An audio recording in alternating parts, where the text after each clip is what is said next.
Marisa Domingos Orti. Eu sou paulistana, nasci aqui em São Paulo no dia 21/10/1963. A minha brincadeira preferida sempre foi teatrinho.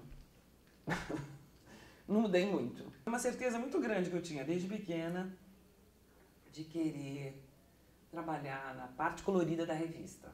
Foi um período de ditadura no Brasil, mas era um período que a música era tudo. Muito boa a música brasileira. E o teatro, então a cultura tinha uma coisa transgressiva, os meus pais vibravam muito com isso, eu sentia muita energia nisso também. Não sei, não é genética, não é dom, você tem que pensar no cultural assim também, né? Então foi graças a eles, assim, quer dizer, graças que deu certo, né? Então desde muito pequena eu pensava em si trabalhar com artes e comunicações, com comunicações e artes. Mãe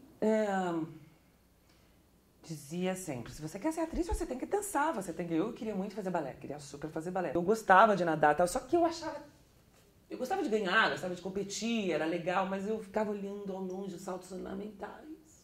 Tinha talento para nadar. Eu sou compridona, eu aprendi na mão de treinador, eu aprendi direito, eu nadava bem. Mas o balé era o que eu mais queria. E eu amava, eu era boa, mas eu fui ficando meio grande pro balé. Isso foi uma das minhas frustrações.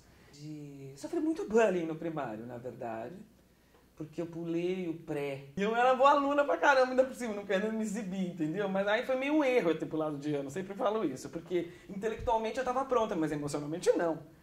Aí deu no que deu, né, gente? Mas tudo bem. O negócio do bullying eu acho que me fortaleceu como artista. Eu acho que ser artista, na verdade, é meio isso. Eu não acho que é um dom, eu acho que é uma sequela. Eu acho que todo mundo, quando é criança, faz teatro. Finge que não sei o que, finge que... Tem umas crianças super bons atores. Viajam horas, a maioria, porque são... Esquece, né? O pessoal continua brincando. Muito louco. E daí eu guardei aquilo pra mim.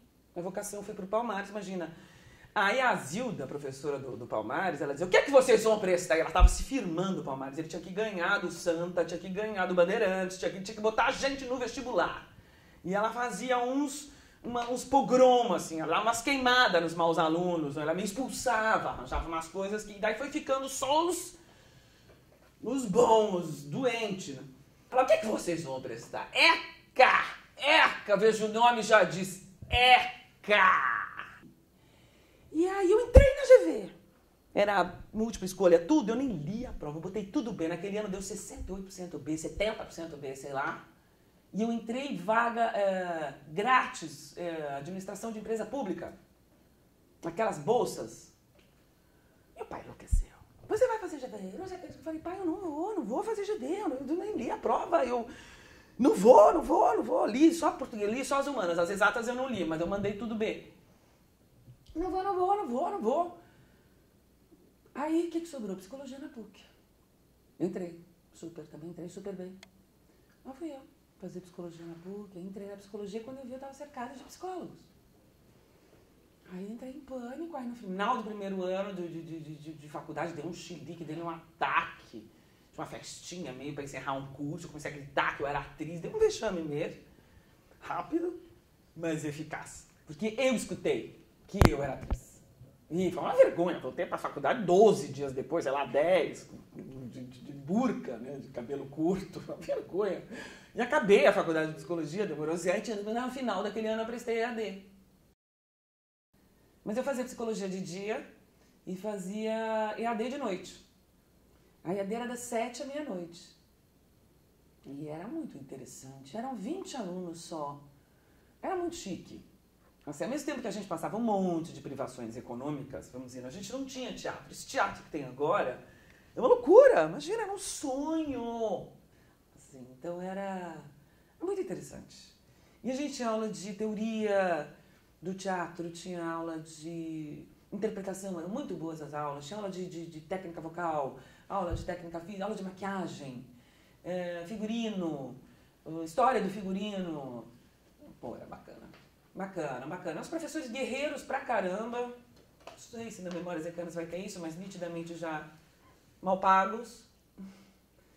E gente guerreira. E funcionários também super entregues e super dedicados, apaixonados mesmo. Porque imagina, a EAD era uma escola de segundo grau, abrigada pela USP, que é uma universidade de faculdades, de ensino superior. A EAD é uma exceção, então imagina o budget da EAD, o orçamento da EAD. Entende? Então a EAD vivia um pouco das sobras do passado, porque ela já tinha sido uma escola do seu Alfredo Mesquita e tal, com dinheiro. Então tinha um guarda-roupa muito louco, mas todo sempre mal guardado, não tinha cabide o suficiente, mofava, era complicado. E tinha a ECA, né? Que eram as artes cênicas. E esse prédio era até 3 da tarde ECA, a partir das 3 da tarde EAD. A gente dividia. Olha como é que era, como é que fazia falta o teatro. E era super engraçado, porque tinha uma diferença. Os da ECA tinha a coisa do diretor. Tinha uma época que tinha o Gabriel Vilela, do diretor, e eu era da atriz da EAD, então a gente achou que a gente tinha que namorar. A gente tinha que namorar. Daí eu namorei um pouquinho. Foi engraçado. Ele era o diretor, que estava assim, prometendo. E eu, a atriz. Foi uma coisa tão engraçada. Depois a gente virou automaticamente amigo. Não era exatamente um romance, mas era um conhecimento das duas escolas, sabe? Assim, um reconhecimento, vamos dizer. Era interessante. E a minha primeira peça não era da EAD. E eu fiz aqui o Miroel Silveira, mas já era velhoto, quando ele me achou. E ele me chamou para fazer uma peça, que era Una serata al sugo. E era a reconstituição de uma reunião anarquista do começo do século, que os italianos faziam, das sociedades anarquistas, e dentro dessa reunião tinha uma pecinha, e eu era a atriz dessa pecinha, vamos dizer, e era uma camponesa. Aí ele, super antigão, fofinho, falava assim, eu era crua, primeiro ano de EAD, ele falava assim, estamos na primavera, fique ali nas árvores para sentir os brotos nascendo das árvores, a força com que os brotos nascem das árvores, entendeu? Então eu já fiz tudo isso para essa USP. Muito exercício nas árvores, entendeu? E é muito bacana, pô, você poder estudar arte num espaço assim. Porque é mais urbana. Porque tem uma coisa no meio de Perdizes, então tinha uma ocupação de vários barzinhos em volta. Aqui era mais hippie, vamos dizer. Mas ela era bem hippie também, era uma época bem hippie. E a PUC era mais feia, isso pra mim era difícil. O prédio novo da PUC era muito feio. Que era mais bonito.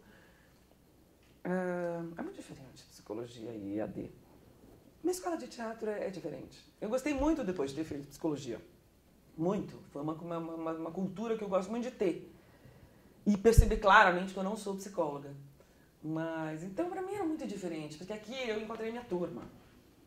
Assim, quando eu vi os atores, o pessoal de teatro, eu falei, ufa, existe. Eu tive essa sensação. E tinha o pessoal de cinema também, que eu ia muito, que eu frequentava muito, que eu tinha grandes amigos que faziam cinema nessa época. Então, esse foi o meu contato com a ECA. E eu conhecia também a rotina da ECA, do cinema. Era diferente. A gente que era... A EAD era um lugarzinho diferente dentro da USP, dentro da ECA. E só uma escola como a ECA que podia abrigar a EAD. É uma questão interessante no meio da ECA, a EAD. A gente se achava mais louco, mais hippie, mais hair. Entendeu? Vendo a USP como está hoje e tal, eu vim aqui 7 horas da noite todo dia. Era um breu profundo. E, sabe, várias vezes a gente ficava conversando na grama, depois da aula, 11h30, meia-noite, ficava todo mundo aí, teve uma época da canga, a gente trazia a canga de noite estrelada, ficava. Era aberta a USP. Era meio impressionante, realmente, como é que podia. Assim, 7 entrava, saía meia-noite, era totalmente aberta a noite inteira. E era ok. Também tinha pouquíssima coisa pra roubar, era uma coisa... Uma pessoa pobre, mas aí um dia roubaram meu carro. Eu fui achar o meu carro na frente da psicologia e dentro do carro tinha todo um figurino de uma peça, um exercício que a gente ia fazer. E a pessoa foi pegando as roupas e os figurinos e foi jogando no chão, em vários, espalhando entre a EAD e a psicologia. Entendeu? E eu fiquei catando figurino pelo meio do mato, pendurando na árvore. Putz, a pessoa parece que fez de propósito, para dar muito trabalho, sabe assim? Tudo é inusitado em aula de teatro. Tudo é inusitado. A gente fez os exercícios que a gente andava pela USP. Eu fantasiava de velha, acho. Laboratório de velha. Fazia muito isso. Gente, que maluquice. 22 anos. Agora eu faço laboratório de nova, né? Adoro.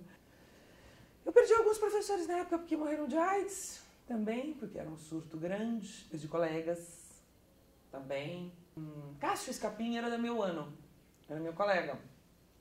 A gente entrou junto, super meu colega, a gente fez muito exercício junto, assim. E, interessante. O Nino, né, pra vocês. Eu lembro de muitas peças que eu via, porque a gente estava no primeiro ano e tinha o pessoal do segundo ano e tinha o pessoal do terceiro ano. E eram classes fantásticas. Fantásticas, assim. Então a escola vivia em performances, vivia em shows, e tinham grandes atores, que depois se tornaram grandes atores mesmo. Então eu lembro que aqui, como tem esse pátio aqui no meio, né, e aqui era a sala preta, sempre tinha atores que vinham pelo vidro, entendeu? Então ali no meio sempre tinham vivência. Você chegava de pessoa ali que estava da árvore há 3 dias, entendeu? Branco, era normal, assim. Ai, não, eu tô fazendo a técnica, não sei qual. Uma coisa, então eu amava, eu morria de prazer de estar aqui. Mas a gente passava por cima das dificuldades, porque era muito difícil de entrar e de graça, poxa. Que bom, né? Coisa incrível, né? Mais do que um nome, cara, ela me ensinou a ser atriz. Eu aprendi a ser atriz aqui dentro. Realmente, eu entrei com um talento e saí uma atriz. O que às vezes não ocorre. Porque não tem tanto a ver com talento. Você se tornar um ator, se tornar um grande profissional na sua área. Isso que eu aprendi. Tem gente que tem muito talento e que não tem outros requisitos. Entendeu? Frank Sinatra era a melhor voz ou tinha a melhor esposa? Entendeu? O melhor contato com a... Não sei, ele era uma grande voz, sem dúvida, mas a carreira é uma mistura de características, né? Você ser bem sucedido ou não, de perseverança, de resistência à frustração, principalmente. E de talento e de... sei lá. A gente brinca em teatro que a gente fala que tem uma coisa que é o talento, outra coisa que é a vocação. Tem gente que tem muito talento para a vida de ator, mas não tem vocação para a vida de ator. E tem gente que tem muita vocação para a vida de ator, mas não tem o menor talento. Mas vai e vira. Não é assim, né? Controlar é difícil. Ser ator é chato, é trabalhoso, tem a ver com humilhação, tem a ver com... Quase militar, é calar a boca. Entendeu? Passar vergonha. Passa muita vergonha, né? O ator passa muita vergonha. A pessoa fala, você não tem vergonha? Tenho. Isso tudo eu aprendi aqui. Eu acho que eu saí forte. Isso foi importante para minha carreira. Não sei nem se foi um pistolão, não sei o que era, mas eu tinha bagagem. Eu já estava pronta, por exemplo, para enfrentar... Foi anos depois. Mas enfrentar uma peça inteira, sair no jornal, vender ingresso, aguentar uma crítica. Eu já estava preparada para isso. Se você não faz uma escola, você não está preparado. Você pode até ter talento, mas você não aguenta quando sai avacalhando você no jornal a primeira vez, entendeu? Você não aguenta. Eu ainda destaco como os principais trabalhos as 3 peças que eu fiz aqui, que foram as que eu mais aprendi. Primeira, Fausto. Segunda, 12 Atos de Nelson Rodrigues, que era uma coletânea de 12 cenas de toda a obra do Nelson. E a terceira, em cada ano, foi Criança Enterrada, do Sam Shepard, que é um Pulitzer que ele ganhou, peça absurda. E eu fazia Halle, que era uma velha de 73 anos, peça realista, dramática. Eu tinha 22, 21, sei lá. Então foi muito legal, porque ninguém acreditava que era eu. As pessoas entravam no meu camarim e falavam, desculpa. Ninguém acreditava. Era muito legal. Magda, obviamente, que é o meu maior sucesso na televisão, mas a minha primeira novela também foi muito transformador, que foi antes, que veio em 1990, que foi Rainha da Sucata, que eu fiz a Nicinha, que foi uma explosão. Antes eu tinha feito uma peça chamada Fica Comigo Essa Noite, do Flávio de Souza, que depois ficou um grande sucesso com a Débora Bloch e o Luiz Fernando Guimarães, mas fui eu que fiz primeiro, eu, o Flávio e o Carlinhos Moreno, o cara do Bombril. E é uma peça que marcou muito a minha vida. Os meus personagens de música, Vexame, eu tive 3 bandas, eu tô na terceira banda. Lune e depois Vexame. No Vexame tinha Maralu Menezes, foi 15 anos de banda. Personagem muito forte pra mim. Isso, eu gosto de todos. Gosto do meu último, gosto do meu próximo. Adorei Mortícia, eu fiz Mortícia. Ali pros americanos, gostaram. Entendeu? Mortícia é um dos grandes personagens que eu fiz na vida. Que eu saí da IAD trágica. Uma promessa trágica. Entende? Tanto que fica comigo essa noite é um velório. É um velório. Que ela pede pro marido voltar e ficar, né, uma noite com ela. Pra ela poder despedir direito. Então, uma peça tragicômica. Quer dizer, o cômico eu filmei por minha conta, entendeu? Aí me deram um papel de comédia na televisão, aí virei, assim, deu uma longa história de eu aceitar a comédia em mim. A mensagem é para não desistir, Maeca, porque eu sei das privações enormes que a gente passa, não desistir da USP, que é uma conquista de muita gente, que é uma luta de um país, de uma época, ela tem um símbolo, tem uma história, pode parecer tudo bobagem, mas que vocês não desistam. É um patrimônio muito grande, está muito ameaçado de ser perdido. Na realidade, ainda mais na memória, que eu já estou achando sensacional o que vocês estão fazendo. Mas é duro, entende? É uma luta ainda, a educação no Brasil ainda é uma grande luta. E que a gente possa sempre fazer alguma coisa por aqui. E tem que ser voluntário mesmo.